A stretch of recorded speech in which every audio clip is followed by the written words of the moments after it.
cuan-cuan, tuan-tuan. Gimana saudara nih? Satu lagi. Nah, oke.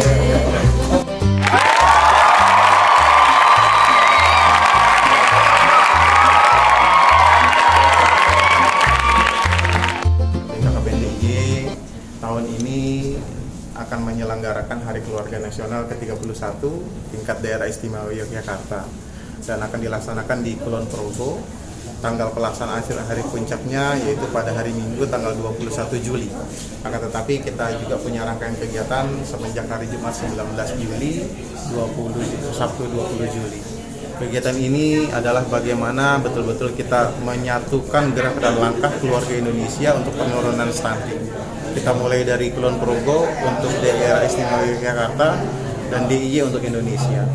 Nanti kegiatan ini akan betul-betul memberikan manfaat yang besar kepada masyarakat dan melibatkan masyarakat untuk sama-sama kita mengkampanyekan percepatan penurunan stunting.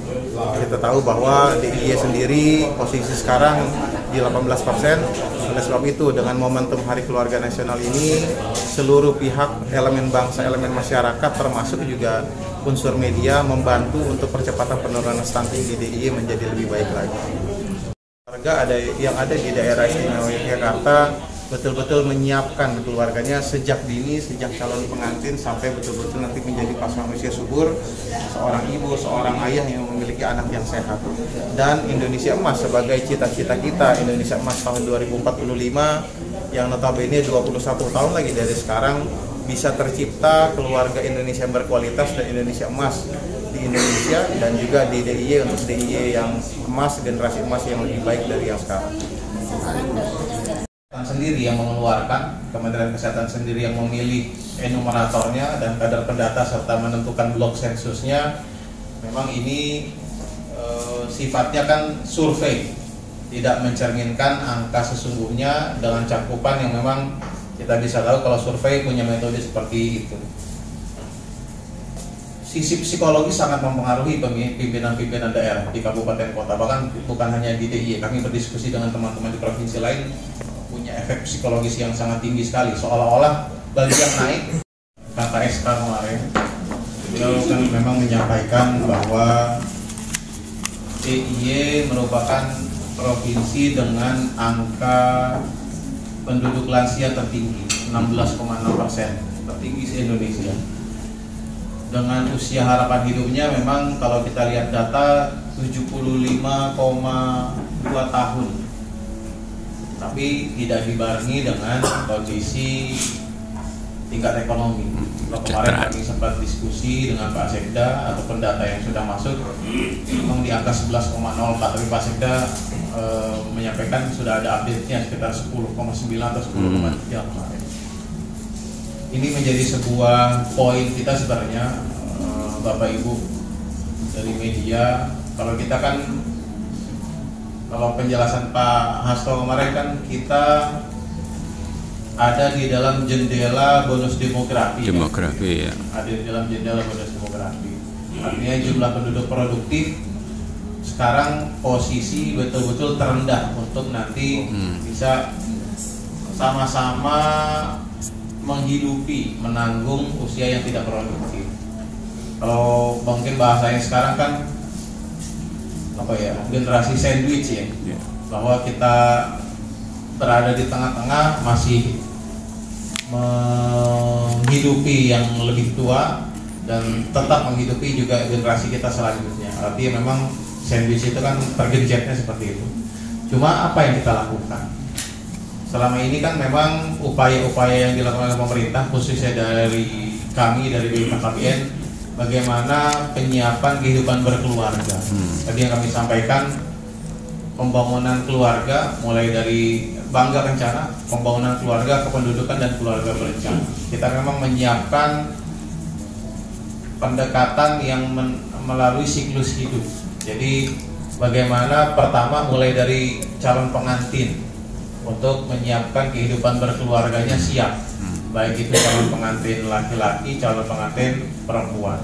Diukur lingkar lengan atasnya, konseling calon perkawinannya, sehingga betul-betul siap beralih status dari remaja putri menjadi istri, remaja putra menjadi suami, dari suami istri nanti berubah menjadi ibu, menjadi ayah.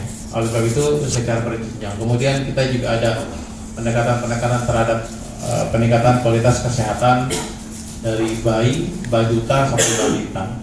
Makanya kita memang masuk ke ranah untuk percepatan penurunan stunting kaitan dengan bagaimana mempersiapkan generasi kita berikutnya yang lebih baik. Baru nanti remaja, yaitu pendekatan kesiapan remaja untuk nanti menyongsong era digitalisasi, bersaing, berdaya saing.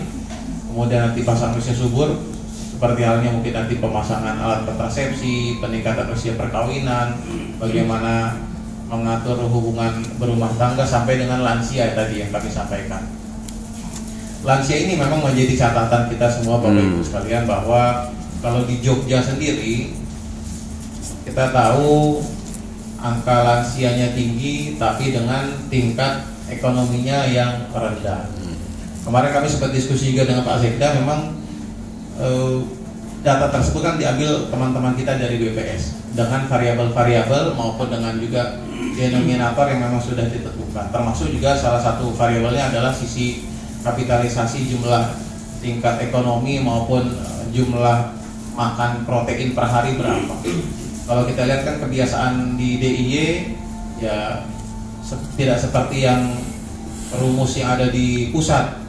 Memang idealnya 3 kali makan sehari. Itu orang Jogja cukup sehari, cukup sekali.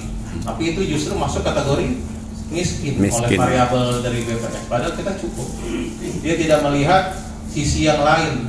Di rumahnya tetap punya motor, punya ternak, punya tanah yang luas, punya kendaraan dan lain-lain. Itu jadi satu faktor yang ternyata mendenominasi faktor-faktor yang lain.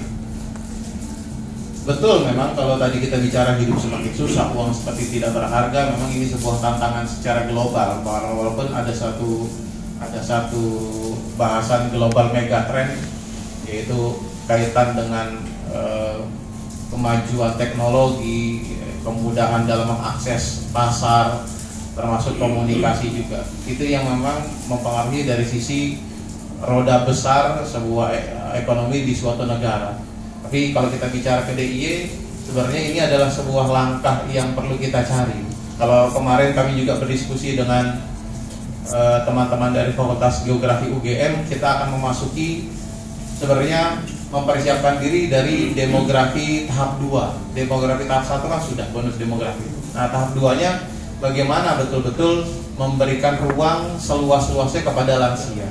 Jadi lansianya ternyata masih banyak loh Pak, lansia yang produktif, yang mereka masih menanggung keluarganya, anaknya, bahkan mungkin sampai cucunya juga. Yang sisi lansianya mungkin kan masuk ke dalam kategori umur 60 tahunan ke atas ya. Tapi memang dengan klasifikasi keaktifannya masing-masing tidak bisa kita generalisasi, tapi masih ada lansia-lansia, kelompok-kelompok lansia memang masih menanggung usia-usia di bawahnya ataupun generasi di bawahnya. Baik. Terima kasih banyak Pak.